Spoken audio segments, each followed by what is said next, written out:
Pozita gjeografike e Republikës së Shqipërisë. Republika e Shqipërisë është shqiptarizohet me malin e zi në veri perëndim dhe në veri, me Republikën e Kosovës në veri dhe me Republikën e Maqedonisë Veriut në lindje, në jug lindje me Greqinë, në Republikën e Greqisë, në jug perëndim me detin Jon dhe në perëndim me detin Adriatik.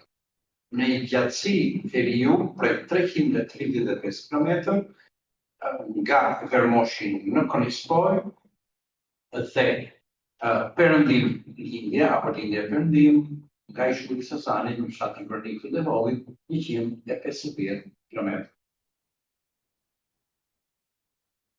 Cilat janë pikat mëskajore të Republikës së Shqipërisë? Në veri, Vermoshi, 42 gradë 39 minuta gjerësi gjeografike veriore. Në jug, Konispoli, 39 gradë 38 minuta gjerësi gjeografike veriore. Pra edhe njërë, edhe Konispoli, edhe Vermoshi gjenden në gjerësi gjeografike veriore. Në gjerësi gjeografike veriore. Pikat skajore, lindje perëndim. Lindje e fshati Vërnik i Tevollit, 21 gradë e 4 minuta, gjatësi gjeografike lindore. Dhe Ishulli Sazani, 19 gradë 60 minuta, gjatësi gjeografike lindore. Teksojmë përsëri që edhe Ishulli Sazani edhe fshati Vërnik i Tevollit janë në gjatësi gjeografike lindore të tyja. Pra, gjenden në lindjet meridiane të Krinuiqit dhe Konispoli me Vermoshi gjenden në veri të ekuatorit, pra paralelit bazë që është ekuatorit. Cilët janë pikat skajore? Vermoshi 22 gradë 39 minuta dhe Konispoli 39 gradë 38 minuta. Ishulli Sazani 19 gradë 60 minuta dhe fshati Vërnik i Tevollit 21 gradë e 4 minuta. Pikat kufitare të Republikës së Shqipërisë më kryesore janë, teksojmë më kryesore për shkak sepse toksore gjithmonë, për shkak sepse kemi edhe pikat të tjera kufitare, por që janë ose sezonale ose punojnë me një kohë më të shkurtër. Moriqani në jug liqeni i Shkodrës, Anihoti në veri liqeni i Shkodrës, Vermoshi ose në bashkim pjesë më veriore të Shqipërisë. Morini, Qaprush dhe Qaporini me Republikën e Kosovës dhe duke përfshirë në Shkavecin, këtu kemi kursore. Me Republikën e Kosovës. Qatë Blat, Qatë Tham, Tushemisht dhe Goric, me Republikën e Maqedonisë Veriut, Kafshtic, Treurat, Kakabi dhe Qapbod, me Republikën e Greqisë. Këto janë pikat kufitare. Pozita gjeografike e Republikës Shqipërisë ka rëndësi për shkak sepse ajo ndikon në kushtet natyrore. Ajo ka rëndësi strategjike, ekonomike dhe sociale kulturore. Lidhur me kushtet natyrore, si ta kuptojmë si ndikon kjo pozitë gjeografike në kushtet natyrore të Republikës Shqipërisë? Marrim shembullin nga e kundërta. Në rast se Shqipëria nuk të gjendesh në të koordinatë që ne kemi përmendur këtu tani, atëherë do kishte ose shumë e ftohtë sepse do ishim në veri, ose shumë e nxehtë dhe lagësh apo edhe thellë, nëse do ishim në jug. Pra, kjo pozitë gjeografike ndikon që ne kemi kushte të përshtatshme natyrore. Pra, kushte nga më të përshtatshme në botë për të jetuar lidhur me çfarë na ofron natyra lidhur me klimën. Pozita gjeografike ndikon ka rëndësi strategjike. Pse? Sepse Shqipëria gjendet në rrugëkalimet e shumë drejtimeve të rrugëve më të rëndësishme. Që në antikitet ka kaluar rruga Egnatia, e cila sot pak a shumë njihet si korridori 8. Themi pak a shumë, sepse korridori 8 nuk është fiks në rrugën Egnatia nuk ka kaluar dikur, por një pjesë më të rrugës.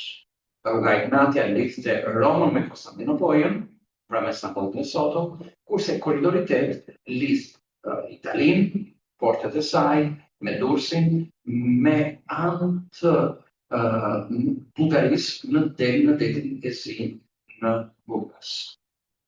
Ka rëndësi ekonomike kjo pozitiv geografike sepse na mundson me klimën dhe me vendodhjen që ka vendi ynë të kemi mundësi për mbjelljen e shumë kulturave bujqësore apo bimëve industriale.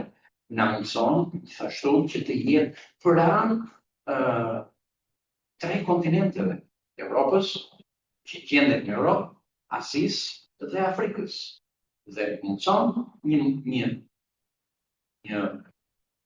mënyrë se si ne mund të shesim më lehtë produktet tona në këto tre kontinente, apo dhe të blejmë nga ato, sepse kuptohet që transporti kushton, dhe sa marketing do merret ai impacto kushtoj ky transport.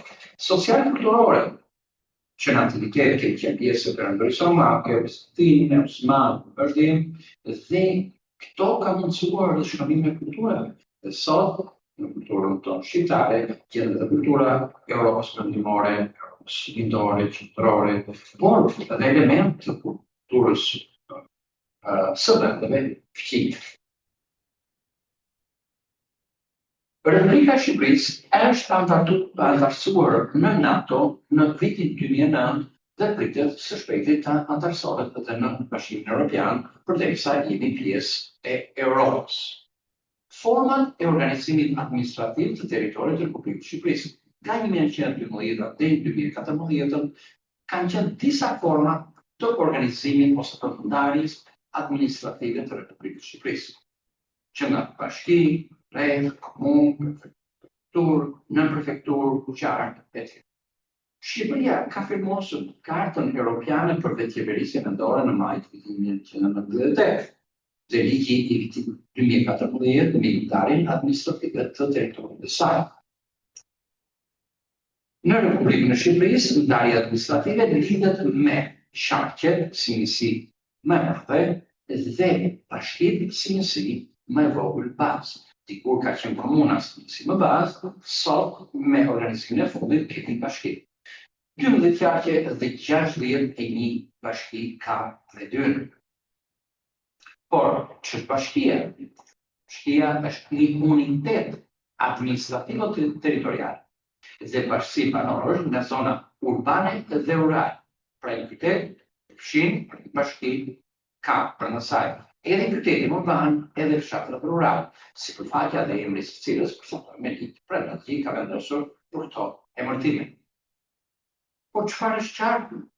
Qarku është një unitet administrativo-territorial i përbërë mesatarisht nga 4-5 bashki, të cilat kanë lidhje gjeografike, tradicionale, ekonomike, sociale dhe interesa përbashkëta midis tyre.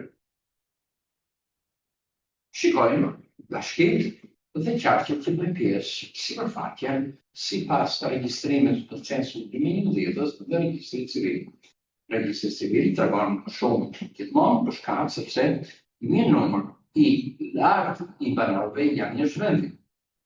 Ose nëse tregon më pak, do thotë që kemi patur ardhje të shumta popullsisë në atë vend, si për shembull me fjerë censusit 2011 dhe regjistri civil kemi pak ndryshim.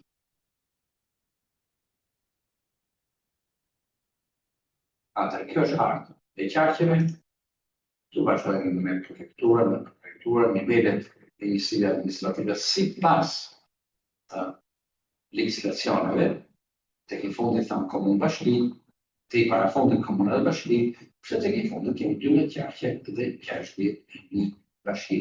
Ajo që ka ndryshuar më pak, pas 19 kanë qenë 12, kanë qenë prefektura dikur dhe qarqe sot, kurse gjatë regjimit komunist kemi pasur në 26 ka qenë rreth e dhe bashkitë që sapo